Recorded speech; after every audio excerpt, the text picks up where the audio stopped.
పల్నాడు జిల్లా దాచేపల్లి మోడల్ స్కూల్లో తల్లిదండ్రుల ఉపాధ్యాయుల ఆత్మీయ సమావేశం కార్యక్రమంలో గురజాల ఎమ్మెల్యే ఎరపతినేని శ్రీనివాసరావు పాల్గొన్నారు.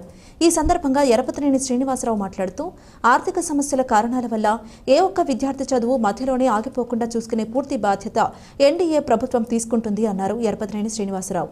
పల్నాడు ప్రాంతంలో 1995కు ముందు ఫ్యాక్షన్ వలన విద్యార్థులు చదువుకు దూరమయ్యారని 1995వ సంవత్సరంలో చంద్రబాబు నాయుడు ముఖ్యమంత్రి అయిన కాలంలో విద్యా వ్యవస్థలో పలు సంస్కరణలు తేవడంతో పిల్లల తల్లిదండ్రులు పిల్లలను చదివించడంతో పల్నాడులో ఫ్యాక్షన్ తగ్గిందని ఆయన అన్నారు. విద్యార్థులందరూ కష్టపడి చదివి ఉన్నత శిఖరాలను అధిరోహించి తల్లిదండ్రుల కష్టాన్ని వృధా కాకుండా చూసుకోవాల్సిన బాధ్యత విద్యార్థుల మీద ఉందన్నారు. సమాజంలో ప్రతి వ్యక్తి సమాజానికి మంచి చేయకపోయినా పర్వాలేదు కానీ చెడు చేయకూడదు అనే తలంపు సమాజంలో రావాలనేదే ముఖ్యమంత్రి చంద్రబాబు నాయుడు ఆలోచన అని ఎరపతినేని అన్నారు. కొల్లంపల్లి దానమ్మ గారిని, వెనుకొండ పార్వతి గారిని సాధారణంగా వేదిక మీదకి ఆహ్వానిస్తున్నాం. మనపడి మాసపత్రిక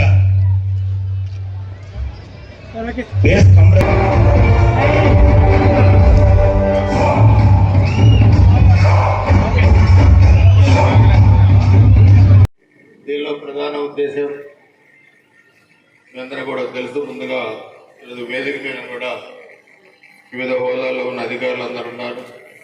వారందరికీ కూడా శుభాకాంక్షలు తెలియజేస్తూ, అదేవిధంగా తల్లిదండ్రులు అందరూ కూడా నమస్కారం తెలియజేస్తూ, చిన్నారులందరూ కూడా ఆశీస్సులు అందజేస్తూ ఉన్నాను. మీరు బాగా భవిష్యత్తులో బాగా చదువుకోవాలి. గ్రామ పెద్దలు, వివిధ హోదాల్లో ఇక్కడ వచ్చిన ఎన్డీఏ పార్టీ నాయకులు అందరికీ హృదయపూర్వక నమస్కారాలు తెలియజేస్తూ, ప్రభుత్వం చేసే కార్యక్రమం అది ప్రజల్లోకి వెళ్ళాలి. ముఖ్యంగా ఈరోజు మన సమాజంలో కీలకమైన విద్యాశాఖ. ఈరోజు సమాజంలో ఏ పౌరుడైనా ఏ స్థాయిలో ఉన్నా దేశానికి రాజైన తల్లికి కొడుకే. ఎవరే స్థాయిలో ఉన్నా పలానా స్కూల్లో చదువుకున్నాను, పలానా టీచర్ దగ్గర చదువుకున్నాను అని చెప్పగలిగేది ఎవరైనా ఉన్నారంటే ఒక్క టీచర్స్ ఒక్కరే ఉన్నారు సమాజంలో చెప్పుకోవడం మీ అందరూ కూడా తెలియజేస్తారు.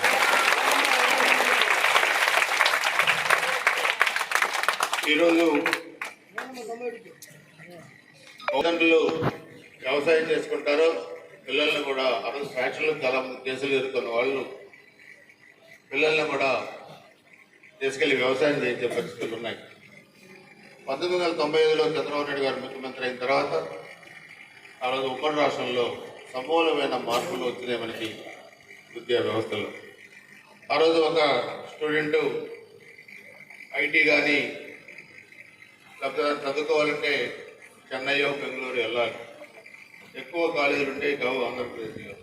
కానీ ఆ రోజు ఒకసారి 160 ఇంజనీరింగ్ కాలేజీలు ఉమ్మడి ఆంధ్రప్రదేశ్లో శాంక్షన్ చేసి బయట రాష్ట్రాలకు వెళ్ళే పని లేకుండా మన పిల్లలు ఎక్కడే చదువుకునే విధంగా చేసి ఆ రోజు సమాజంలో ఒక సమూలమైన విప్లవాత్మక మార్పులు తెచ్చారు. విద్యలో ఒక దళిత కుటుంబంలో ఉన్న ఒక కుర్రాడు, ఆ కుర్రాడికి ఫ్రీ MBBS సీట్ వచ్చింది. అయినా ప్రభుత్వాన్ని చెల్లించాల్సిన దాంట్లో అది కూడా చెల్లించలేని పరిస్థితుల్లో, ఆ ఫీజు కూడా చెల్లించలేని పరిస్థితుల్లో వాళ్ళకున్న చిన్న ఇల్లు తనఖా పెట్టి కొంత అమౌంట్ సమకూర్చుకుంటే ఆ రోజు గ్రామ పెద్దలు కూడా నా దృష్టికి తెచ్చారు ఒక నెల క్రితం.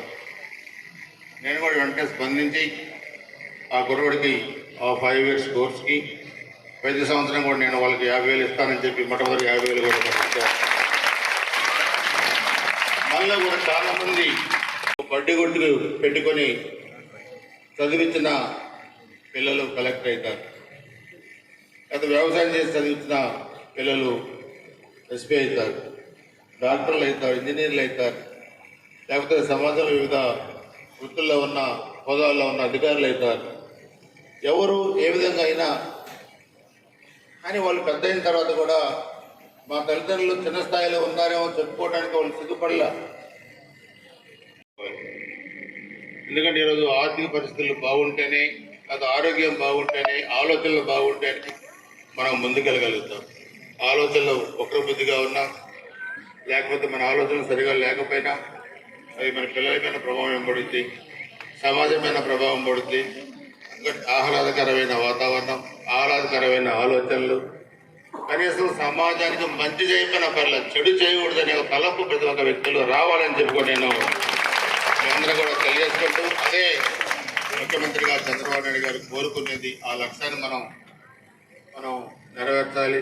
అందుకని అందరూ కూడా ఈ నియోజకవర్గంలో ఈరోజు ఇన్నిసార్లు శాసనసభ్యుడిగా గెలిపించి మీ దీవులను అందజేసిన పల్నాడు ప్రజానీకానికి, గురజాల నియోజకవర్గ ప్రజానీకానికి, అదేవిధంగా దాచిపల్లి ప్రజానీకానికి నా హృదయపూర్వకమైన నమస్కారాలు తెలియజేసుకుంటూ, అధికారులందరూ కూడా కుటుంబంలాగా పనిచేయండి.